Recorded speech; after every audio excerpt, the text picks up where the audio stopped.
everyone, and thank you very much. I have two very interesting guests today, and they are my colleagues Julia and Andrea, and we are going to talk about disability and sexuality. But first, let me have the introduction. So, to you, Julia, please introduce yourself. Thank you. Thank you for having us. So I'm Julia Bahner, and I'm a trained social worker, and I did my PhD in social work at Gothenburg University. And since then, in 2010, when I started, I have been doing research around sexuality and disability. So that's my main area of research. And I have continued that work here at Lund University. Great. Thank you, Julia. And Andrea, please. Hello, everyone. Thank you for the invitation. I'm really happy to be here in this conversation with Julia and Asa. I'm Andrea García-Santesmases. I'm an assistant professor in the social work department in the National University at Distance of Spain. But currently, I'm doing research period of time in Lund University working with Julia. So I have the opportunity to be here in this meeting, and I'm working as well in the intersections between disability studies and gender and sexuality studies. Great, thank you very much. So both of my participants today, they are researching or have researched disability and sexuality in some way. Today, we are going to talk about these two concepts and how you have researched it or you are researching it. Basically, the concept of disability, sometimes it has been taken too much for granted that there are several things that are very much closely linked to disability, but they are not come into our direct sight unless we don't conceptualize it in interconnection. So my first connection will be, and I'm going to question Julia first. What do you see, or how do you see that disability and sexuality, they are interconnected? Yeah, I think before I answer it, I will say that maybe we should discuss what is disability and sexuality. So starting with disability, I would say that it's a very broad term. So many people in the world have a disability. There are many estimates from around the world of around 1/5 of persons on the globe have some kind of disability. So it's something that we see every day, but maybe don't think about it as a disability. For example, we often see the wheelchair sign, and then we think, that is disability, but it's so much more. For example, Azar, you are wearing glasses, and that means that you have a visual impairment. But you don't maybe see yourself as a disabled person because you have the glasses and they help you to see better. So you don't really meet any barriers in your daily life. But if we compare it with someone who has mobility impairment, such as a wheelchair user, the barriers in society are larger because the inaccessibility in society. We haven't built most of our cities in a way that is accessible to wheelchair users. So that is how we see disability, as a social construct and also as a structural issue which impacts upon disabled people's lives. So this is something called the social model of disability, how the way we structure our societies and also the way that our attitudes, especially negative attitudes around disability, impact upon disabled people. So we don't really look at the so-called medical model of disability. How do people feel in their bodies or their minds that maybe are working a bit differently from other people? We are more interested in what are the social problems that they encounter and how can we change society so that more people can be included and have access to all parts of society in better ways. Would you like to add something, Andrea? Before Andrea adds something on this concept of disability, so far I could understand it, that you mean that when we see the disability as a socially constructed thing, or how do the people perceive it, it is also associated with the perception of barriers. Yeah. How much barriers in my social life or public life I would have, that would also define me as having a disability. Yeah. Well, even if wearing glasses, I need someone to help me to read something or to go out or to go down the stairs. then maybe I would feel a kind of disability that I am not feeling right now. Or Yeah. other people then perceive me as having some sort of disability. That's what you mean? Yeah, exactly. And this idea originated from disability activists in many countries, but the most prominently in the US and UK. And they started discussing amongst each other about these social barriers and that it's not our own fault that we can't access work or can't access education equally as other persons. It's the society's fault. So society should be better for us. So it became like a political identity to say, I'm a disabled person or I'm a person with a disability, and it's society that disables me. So it's kind of a removal from an individual view of the person and the disability to a more political and structural view. Kind of like the women's movement or the civil rights movement for equal racial rights and things like that. So fighting for social rights because you are seen as different, but essentially we are all human beings, but with different needs and ways of functioning. Yeah. So Andrea, how do you see disability in your research? Yeah, I was thinking about Spain because in my context, where I conducted my research, the activists call themselves people with functional diversity, personas con diversidad funcional in Spanish. And I think it's an interesting concept because it points out that disability is a way of functioning that is a minority way and is discriminated, but is not a bad way or a worse way itself. So they reveal like, okay, I can speak through sign language or I can move in the context, but in a wheelchair or walking. These are different ways of functioning, different ways of communicating. And the problem is that society is not adapted or not even not adapted, but is discriminating certain types of mobility or communication. So they don't want to use a pejorative term. They don't want to use this like disabled or invalid or ill or not able. They want just to say we are diverse as LGBT community point out that they are diverse in regarding gender or sexuality. And also what you were explaining before with the barriers, currently the Convention of Disabled People Rights that is signed by Sweden and by Spain and by the majority of the countries, take it as an official definition of disability, the idea that disability is the product between the disabled barriers and the impaired bodies. So disability is not in the body, disability is in the interaction with the disabling barriers. I just want to add one thing. In fact, it would be also a question that sometimes in research studies, we think that using a word disability may be not a good term to use. It can be used to marginalize people or put them in a minority group. So then people use the person with different abilities rather than saying the person with disabilities.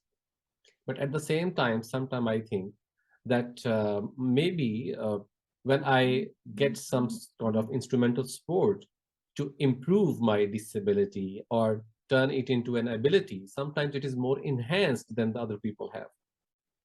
For example, maybe with my glasses, I can have better vision than some other person who is not wearing glasses, but he or she may have some problem, but he never felt that.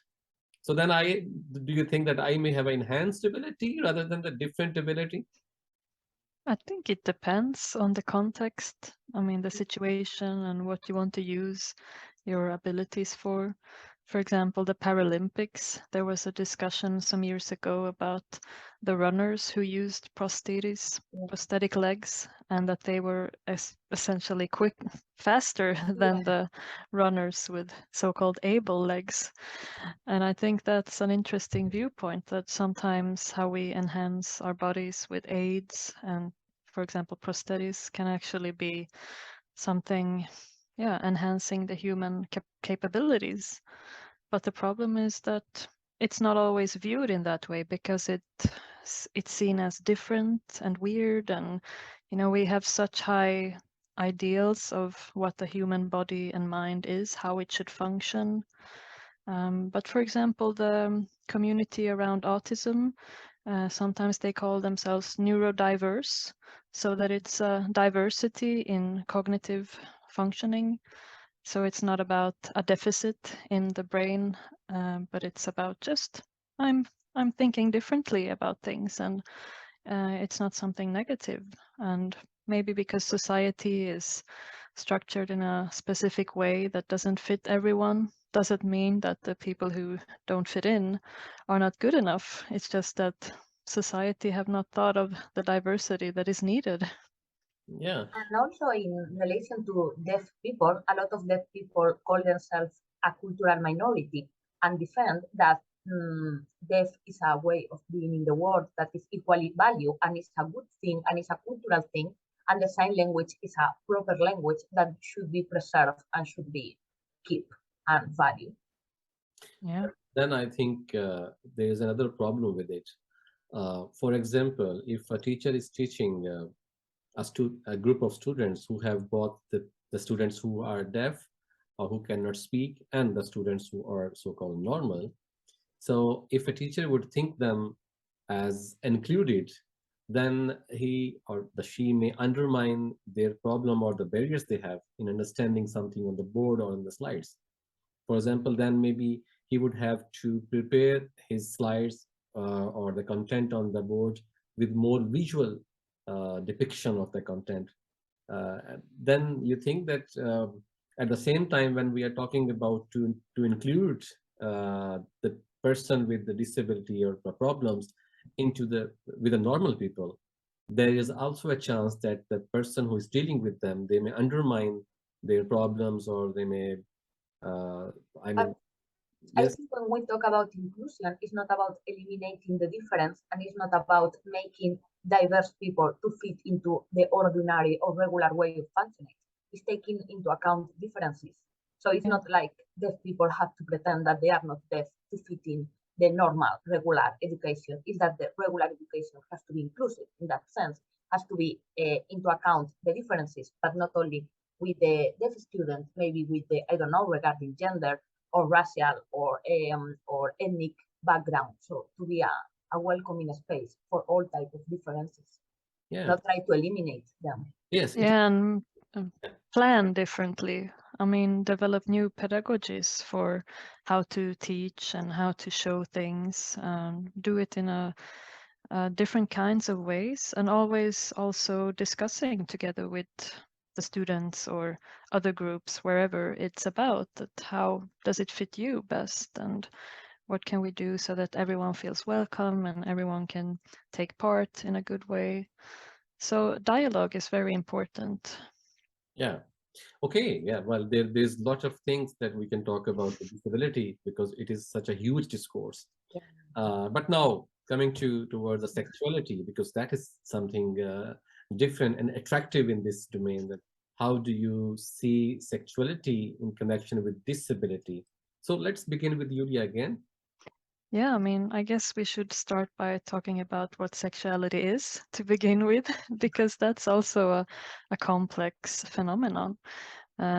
But it's similar to disability in a way that it's both something that we feel in our bodies, we feel desire, and we feel a changing body, for example, growing up in our youth. Things are happening in the body, changing, we become more sexual, but also that it's something socially constructed. We have so many norms in society, how an attractive body should look like and how sex should look like. Often it's the heteronormative view of what sex is. It's a man and a woman, and it's penetration with orgasm as a goal, and it should be in bed, and it should be like this and that. So very, very much norms around how the people that have sex should look like and how they should act and what is acceptable. But I mean, this is just socially constructed. So essentially, sexuality can be so many different things for so many different people. Andrea?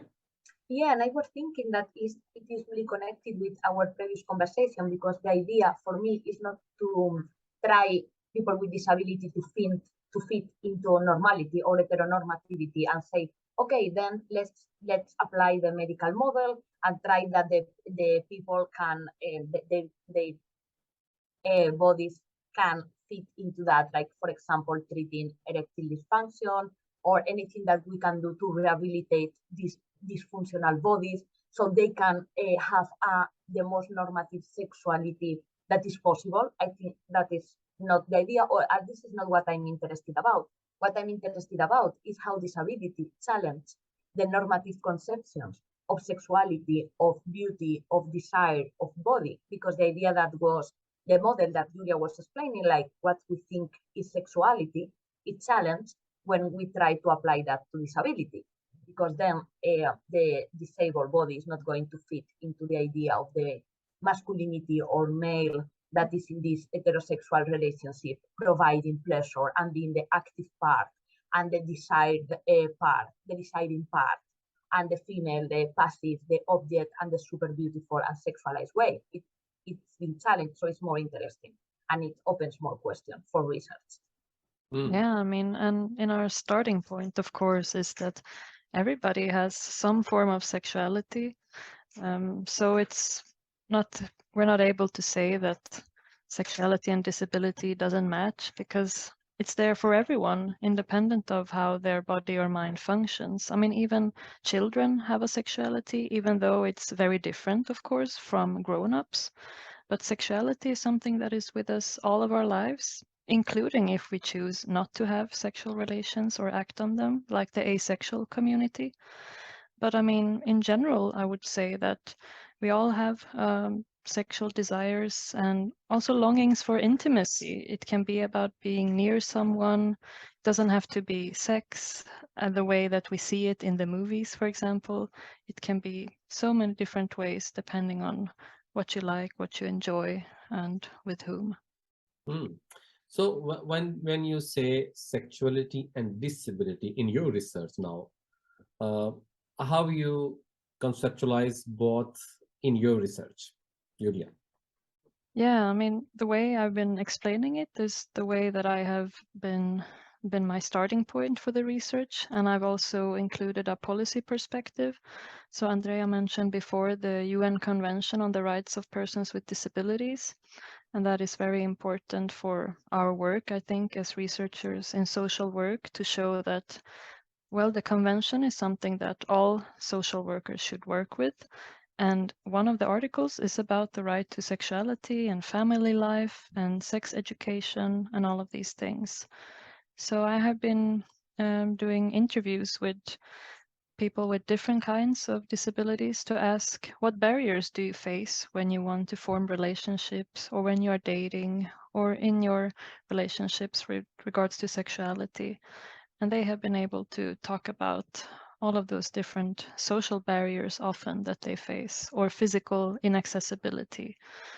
So it's not so much about, oh, my body works like this, or I can't do this. It's more like, well, I want to be seen as a sexual being. I want to be seen as a woman or a man or a trans person. I want that recognition, to be able to feel that I am a person with agency. I can decide over my sexual life. I can do what I want to do. And for some people who need support around sexuality, that's also part of the recognition that many social workers or other support workers can do to, support disabled people in various ways to get the sexual health and well-being that they want. Interesting. Andrea, in your research, how do you see sexuality and disability? Yeah, for me, my background is in anthropology, and my PhD thesis was an anthropological one. So I didn't have theoretical definition a priori, but it emerged in the fieldwork. So I was working with the disability movement and the feminist one, and we were working together in a project that is called Yes We Fuck. It's a documentary about sexuality and disability, and it's led by disabled people. So I think it shows a different message from the traditional representation of sexuality and disability that usually are quite dramatic and are totally focused on the problems, the barriers, the impairment. Instead of that, this documentary is focused on showing a positive approach to sexuality that is quite broad and diverse, and show that people with disability are sexual beings and desired and desiring. So the definition of sexuality that we used was that people in their actual lives are doing and are making and are deciding. So it emerges as a going on in the field. So you are doing a more ground up conceptualization. Yeah, absolutely. Yeah, and Yulia, you have you have already some predetermined conceptualization of these two things that you are going to investigate, is it? Yeah, so I just finished a research project about these interviews that I mentioned. And the reason for this project was that I saw that Swedish Agency for Participation, who is responsible for implementing the UN Convention on the Rights of Persons with Disabilities, they had not done any work on the articles on sexual rights and sex education for disabled people. So I saw this gap. Why is this work not happening in Sweden? And why is sexual rights not seen as natural to work with in disability rights? And on the other hand, I was looking at the Agency for Health, the Swedish Agency for Health, and they did a lot of work around sexual health in society, but they didn't include disability.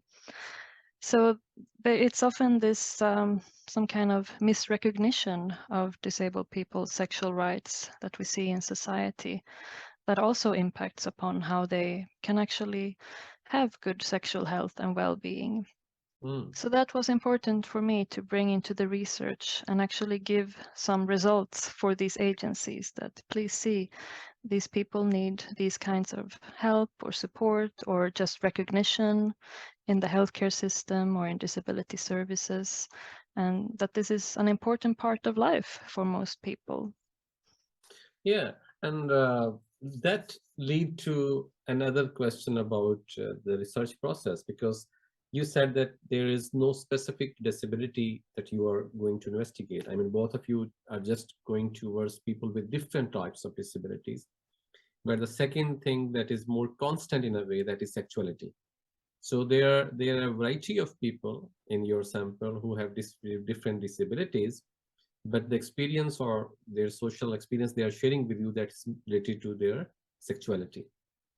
So don't you think that the people with the various set of disabilities or various disabilities, they also may have a different perceptions before going into the experience? I mean, different perceptions about sexuality before telling you something about the experience.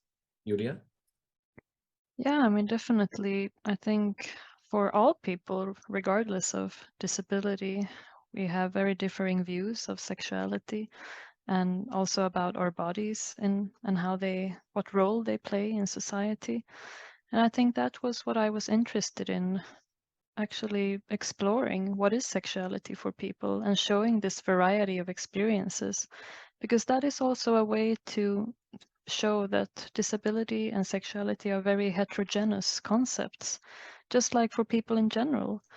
Because often in society, disabled people are seen as one homogeneous group, like, it's the wheelchair symbol, again.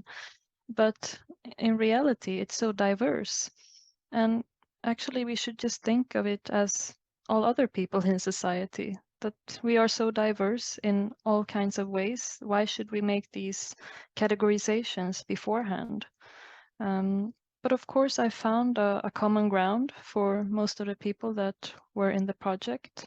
And it was this question of not feeling recognized as a sexual being.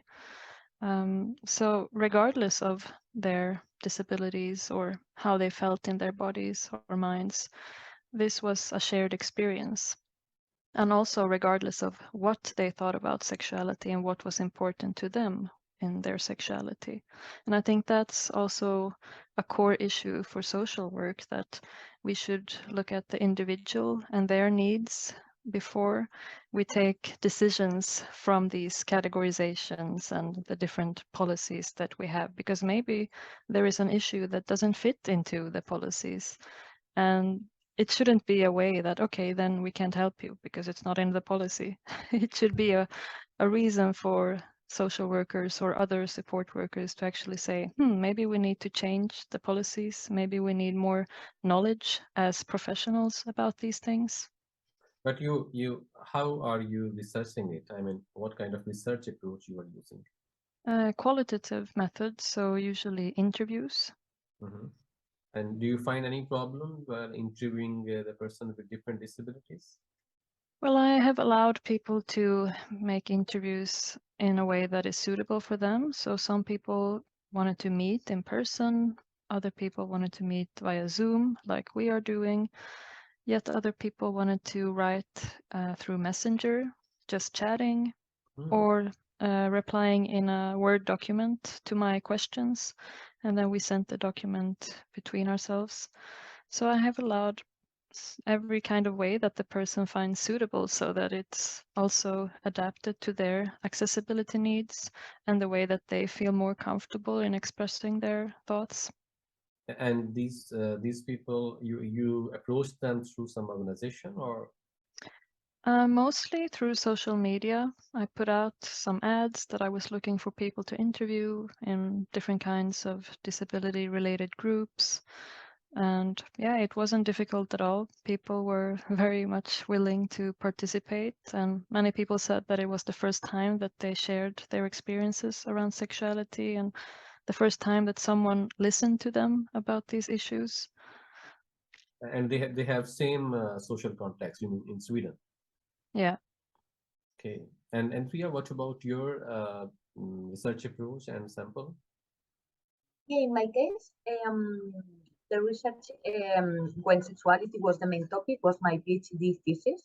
Then it was more related to the activism from independent living in Spain and how they connected to the feminist and the queer movement. So it was a small sample. I interview, I think, because it was 15 or 20 people, but also I conducted fieldwork. So I was 2 years or almost 3 years working with this project, doing participant observation when we started to think about the documentary, and after all the meetings, the different projects that started together, or besides that, like artistic projects, or writing a text together, or conducting a party or a meeting or a workshop. So it was a really rich, complex environment, that it was self-named Queer Crip Alliances, and it was a political important movement in Spain regarding claim for sexuality, diversity, and sexual rights. So my fieldwork was not so focused on interviews, it was a part of that, but was more focused on participant observation, and also I was managing the social networks of the project. So I was doing online participant observation as well, and following the discussion about sexuality and disability, and for example, sexual assistance.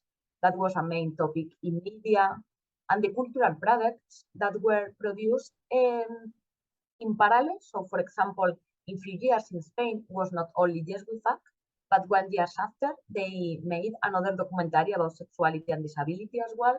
And 1 year after they did a film about sexuality and disability, a fiction film. And at the same time, there were a lot of small projects. So it was an explosion of the discussion, and I was following all that I could around.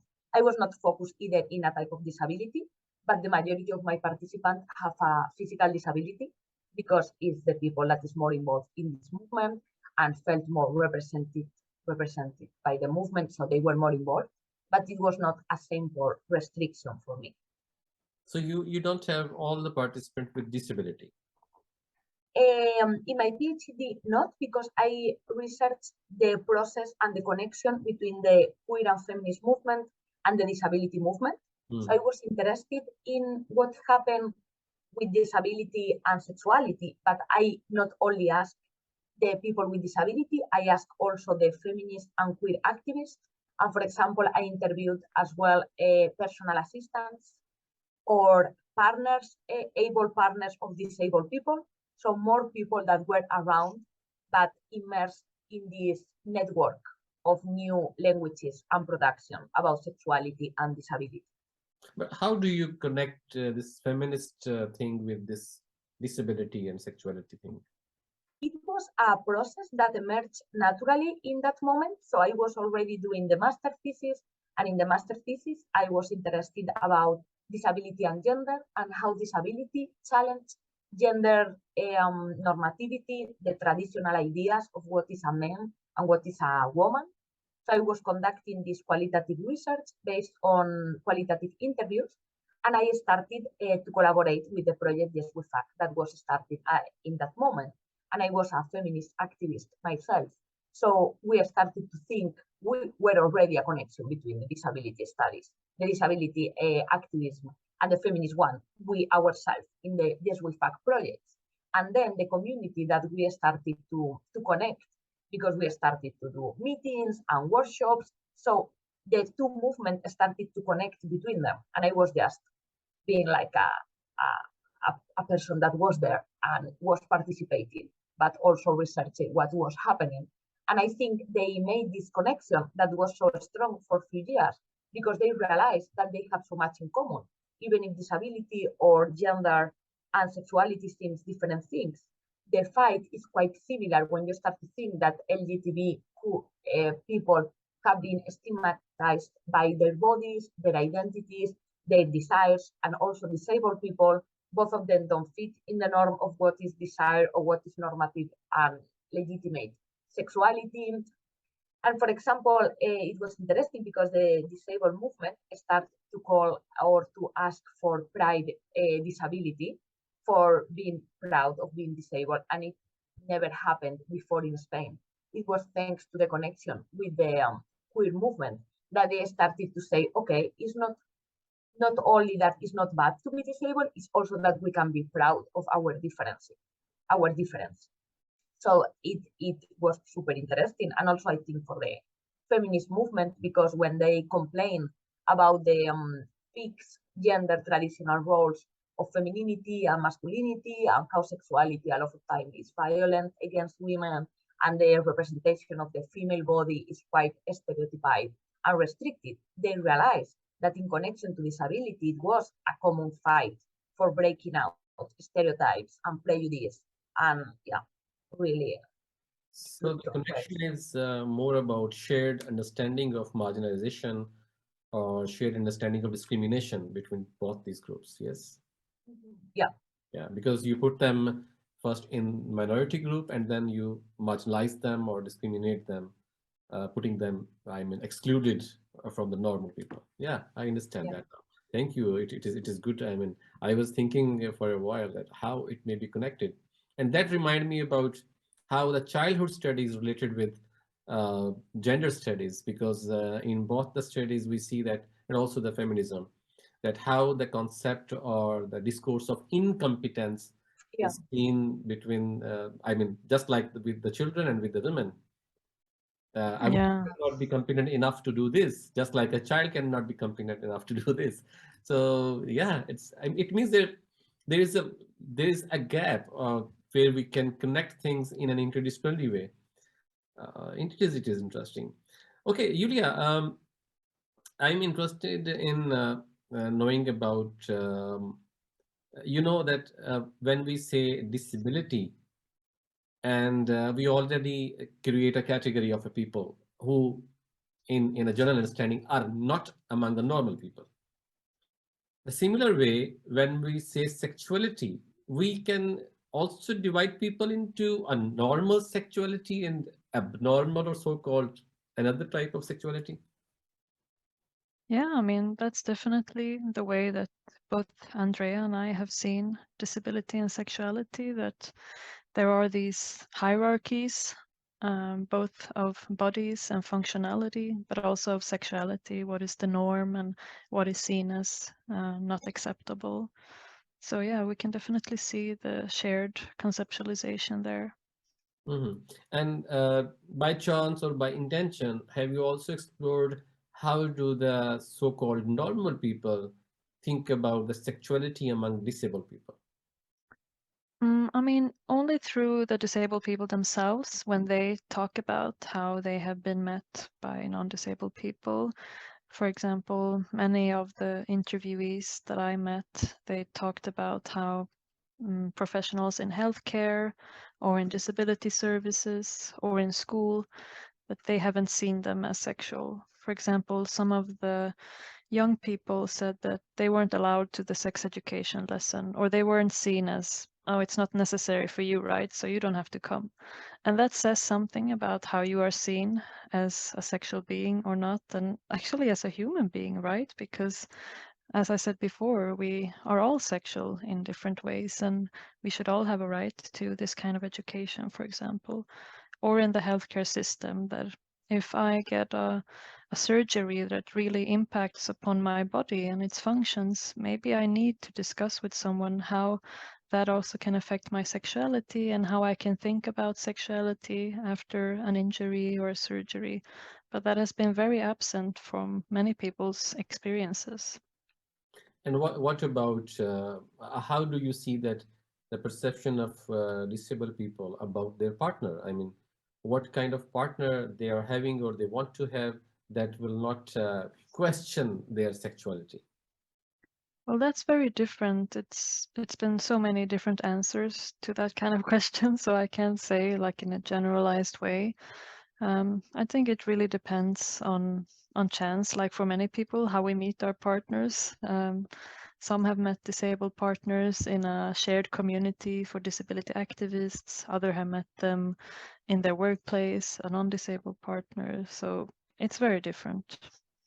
Okay, so there's for example, I know a couple who is disabled. I mean, both the husband and wife are disabled, and they are having a very wonderful life together.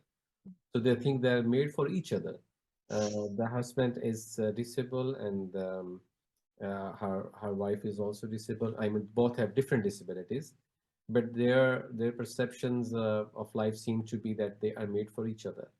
So I was just curious that is there anything, maybe Andrea, you have found something similar that the disabled people, they have some perception about what kind of partner they should have.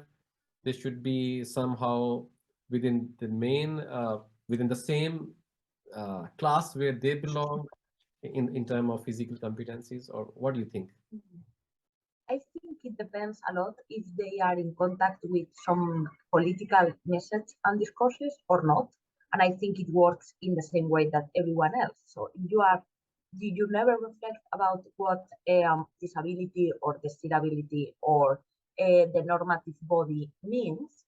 You usually want to pursue the normative body and the normative partner.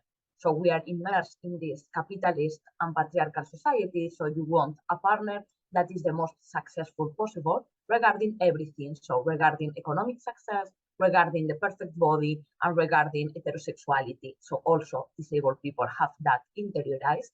So for example, when they have an accident or an injury in the first period, usually they prefer a non-disabled partner and the most normative partner possible as everyone else. But at the same time, I think when they usually are in contact with more people with disability, or they start to rethink and to criticize some ableist ideas of what a good partner is, and they are in more political context, they start to reflect that maybe another person with disability can understand me better because face the same injustice, and also maybe we can think about sexuality and our bodies in a different way, more open, more flexible, more even interesting, or more challenging. And I know so many couples of people with disability, and they are not together because they don't have another option. They are together because they have met together, and they are doing different things, and they are challenging ideas about sexuality and about, for example, what is care, who should care you or take care of you, how to assist you. This is usually defined as the woman providing care of the man and cooking for him and taking care of children and everything, but maybe the person with a disability is the woman. It has to be challenged and it's different. So it opened the possibility to rethink also heterosexuality or monogamy or relationship in a different way. So I think it is depend on the context that you are immersed, what type of body, practice, and partner you decide.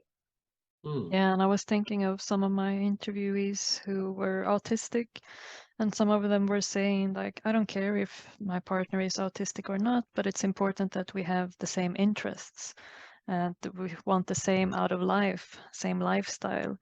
So it really depends on what you value in life, and because that impacts what you value in a partner, of course. And if we extend these ideas into the collectivist cultures or the more interdependent cultures, we may have see a different picture, because here we are more into how the individuals think But in collectivist cultures or more so-called non-Western cultures, well, I don't like to use this word anyways, but just for the classification as given by the literature, that in collectivist societies, which are more interdependent, uh, I think they may have a different perspective on it. That if it is only the individual who should decide, because I see that in just like in the past, the world has seen that people were abandoning the children who were disabled. So they were giving up on them because they were found as a kind of burden on the family and they cannot afford it. So, well, this is a different dimension, but I was just thinking that it may be a good idea to see how the sexuality, what does the sexuality mean for the partners who have disabilities and for the partners who have one with a disability and one with one a normal person. Mm. How do this kind of combinations they see sexuality between them? Well, there is actually a really good book about disability and sexuality in the global south. And there are many good examples also from other research papers about how sexuality and disability, and as you say, the family relationships impact upon individuals' life choices.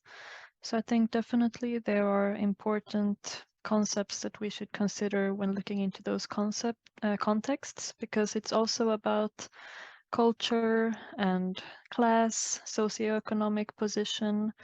And for example, in some countries, there are not many disability supports available. Accessibility is not very good. And that, of course, impacts upon the view of disabled people that they are a burden. Because if society doesn't provide the support for people to be able to live independently, of course, they have to rely on the family or others. So we can't just see the family in itself, so to say, but we need to see also the broader context of how disability is understood in a context. And yes, and maybe the several perceptions about sexuality and the disability, they are directly linked with the infrastructure of the society, how Yeah. how that infrastructure is supporting, and also the concept of welfare. I mean, you are in Sweden and it is a welfare state, and there are several states in Europe, they are welfare states, but in non-Western or the global South, you will find several states which are not welfare states. But even in Sweden, when it comes to welfare for disabled people, for example, you may risk losing your disability benefits if you get married, because then it's supposed that your partner should take care of you. So we still have this kind of collectivist view on some social welfare benefits in Sweden. Hey, I did not know that. I mean, if the partner is disabled, I mean, if a disabled person got married with a normal person, then that Non- person may lose the benefits. Yeah. And for example, that's a really big risk if you are in a relationship that is sexually abusive, for example, Ah, because then you are afraid of how will I get away from home without my benefits and without my support. hmm. But why is that? I mean, that individual, the disabled person is considered as a dependent then in that Well, case? it's actually the same in non-disabled couples that in Sweden, in the Marriage Act or whatever it's called, it's supposed that the partner should take care of the other person in the couple, that you have an obligation for your partner financially and by support. Hmm. No, I mean, for example, if one of the partner in normal person, if one of the partner is not doing any job, that partner even they can have their employment unemployment benefits. I'm not sure about the unemployment benefits, but there are other types of social security benefits that can be impacted.